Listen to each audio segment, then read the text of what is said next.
Hello, this is Graciela, and I am an academic writing and second language listening researcher.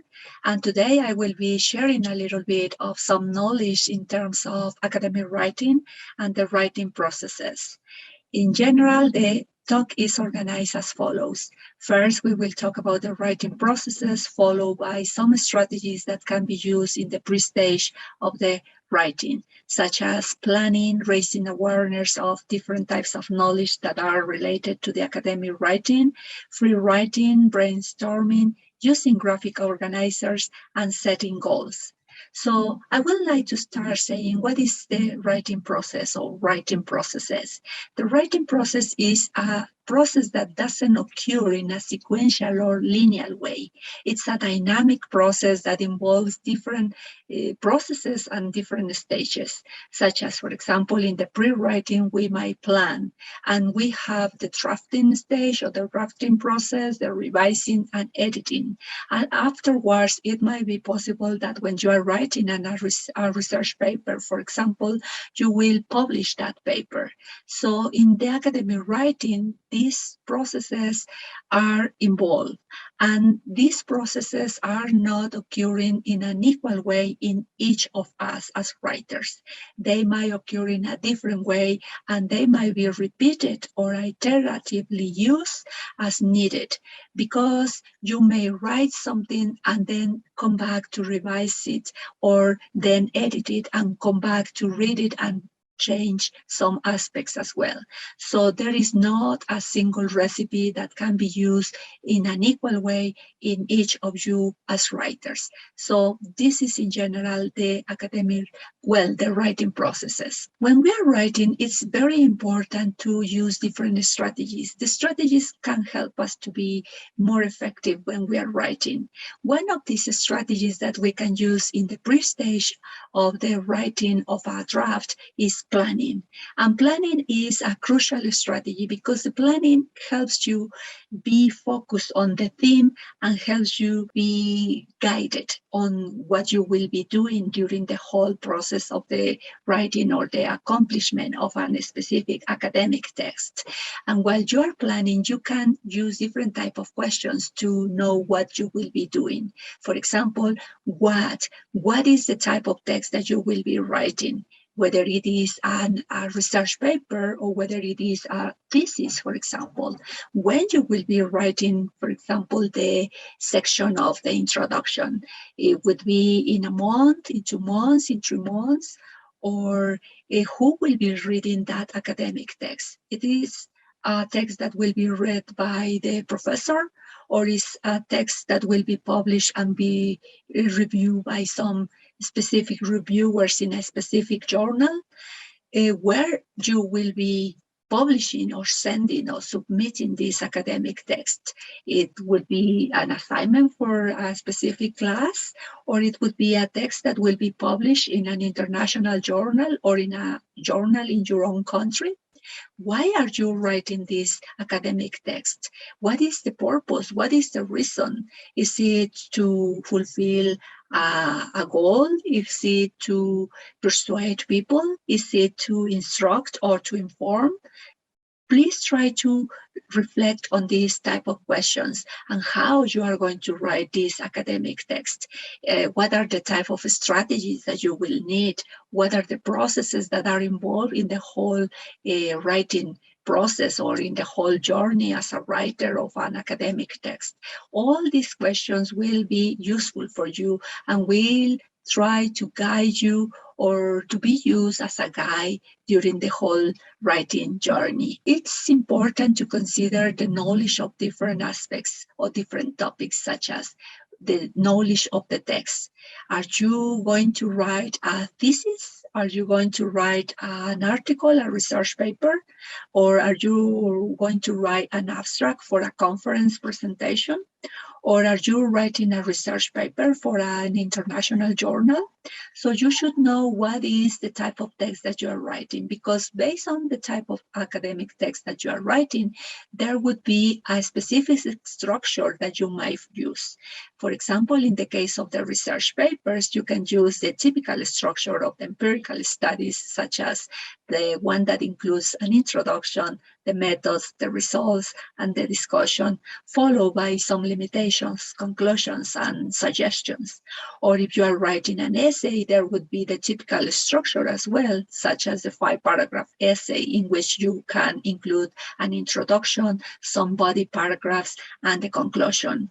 But sometimes you have to consider the organization according to probably a problem or a solution, or if you are writing based on a cause and an effect, you can organize the information considering this type of orders. And another topic that you should consider is the knowledge about the referencing styles, because in each discipline, there is a specific referencing style that is accepted. And this type of referencing styles might be the APA, the MLA,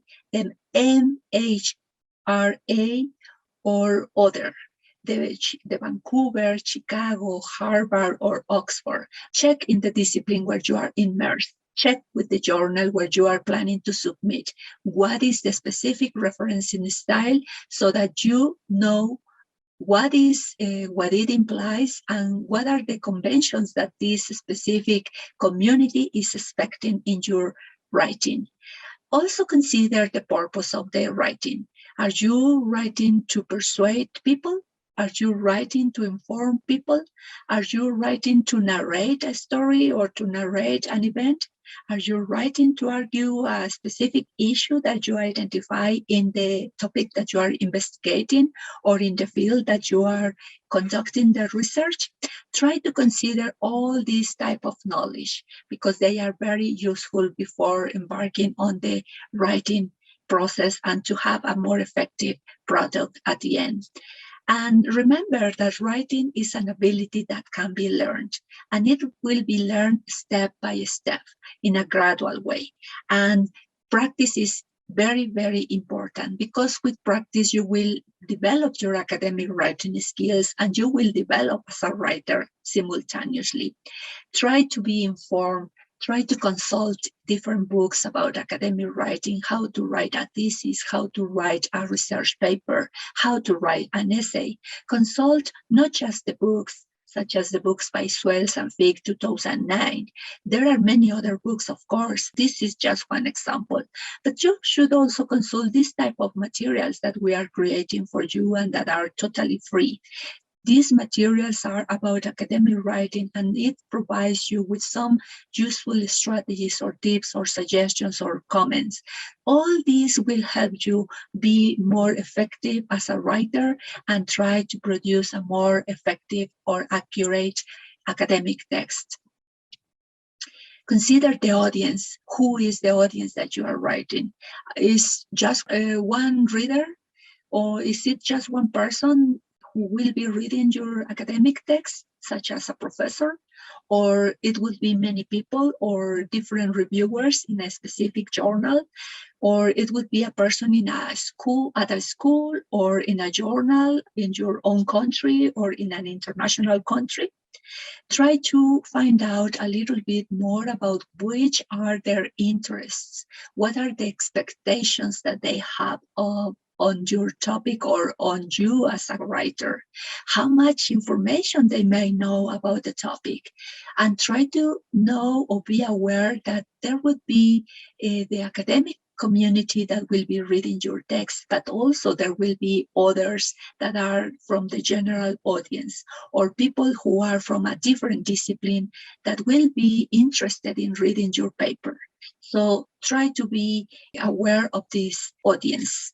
And if you want to make the text a little bit clearer for this general audience, try to use the technical language in a very limited way.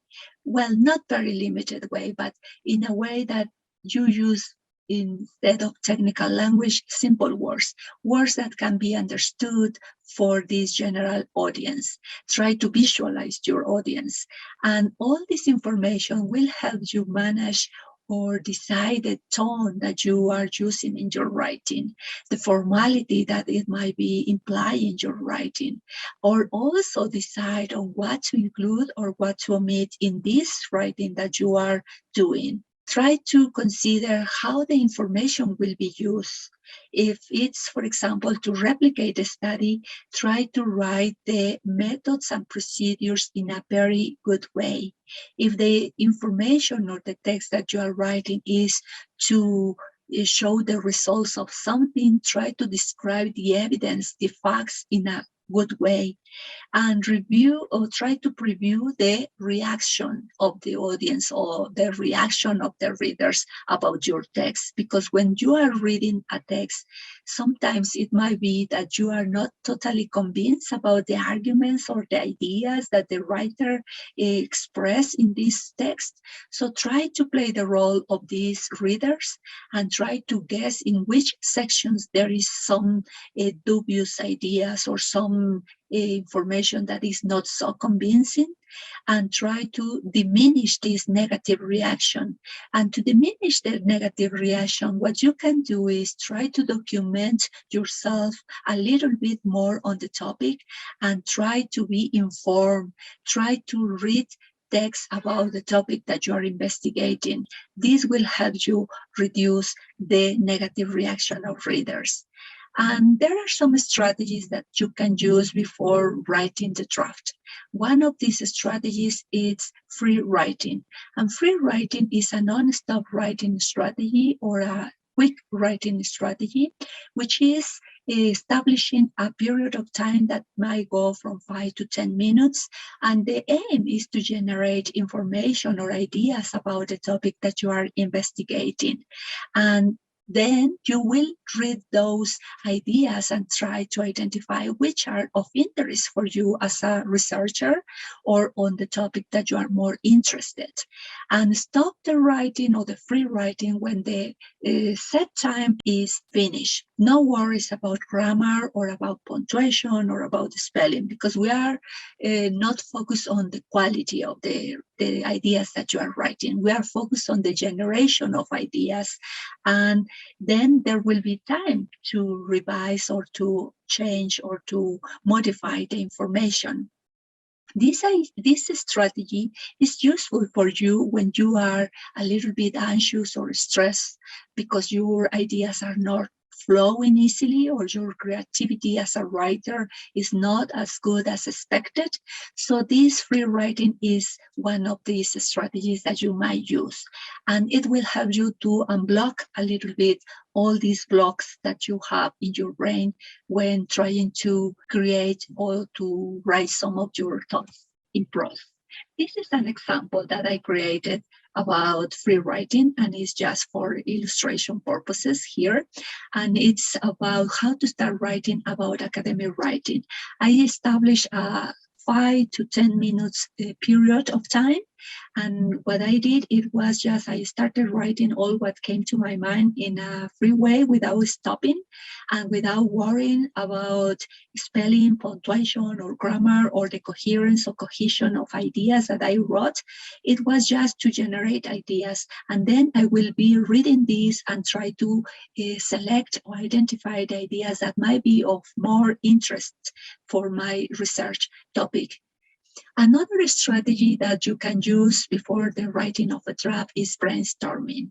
And brainstorming is similar to the free writing because we can establish a period of time to generate ideas. We are not focused on quality. We are focused on the generation of more information on the topic that we are researching. And you can do it on your own, or when your ideas are not so easily flowing, or when you are not so creative, try to work with others in a team with 3 or 4 people. And you can use a mind map as a graphic organizing when you are generating the ideas, because brainstorming involves the writing of words or short phrases. as we can see here in this graphic organizer that is a mind map. Some people know it or can define it as a spider map or as a semantic map. It's quite similar. So you can see here, it is just for illustration purposes. I put it in the center, the major topic that is writing. Then I included some subtopics such as strategies or text and genres or the pedagogy. And then I have sub-levels with, in the case of the text genres, I have academic text and several sub-levels with the different types of academic text, such as articles or research papers, theses, or reports. So in general, the brainstorming is to generate ideas and to have a visual representation of those ideas that can help you guide your thoughts and then guide you during the writing or the focus on a specific theme while writing about it. Of course, there are different graphic organizers. You can use tables. We can use tables to write, for example, similarities and differences about a topic, or problems and solutions about a topic that you are investigating, or tables to contrast information, or you can use process diagrams such as the one that we use at the beginning with the process or the writing processes, as you can see here. All these graphic organizers will be useful for you to guide your ideas and focus the theme. This is an outline that is, of course, another example of a graphic organizer in which you can see that we have the chapter 1, chapter 2, and chapter 3 as the major topics, and they have sub-levels. In the chapter 2, I have two sub-levels, the 2.1 and 2.2, and under the 2.2 level, we have other sub-levels. You have the 2.2.1, 2.2.2, 2.2.3, 2.2.4 and 2.2.5. So the main idea is that you can organize the information or the ideas or the topics that you will be writing in the whole paper. This is an example of an outline from a thesis. And you can organize them going from major relevance to minor relevance of the topic, or in a sequential or chronological way, or how the processes happen. Those processes or those type of organization, it's the way that is useful for you. I mean, what you have to bear in mind is that you should be satisfied with the logic order of the ideas that you are trying to convey in this academic text that you are writing. This is another example created for illustration purposes, in which we are using Roman numbers, capital letters, and Arabic numbers according to the different major levels, sub-levels, and subordinated levels as well. And what it is important to say is that in general, an outline should have at least two levels under each of the main or major levels. As you can see here, listening is the major level, and of course there will be another major level that is not illustrated here, but it is coming later.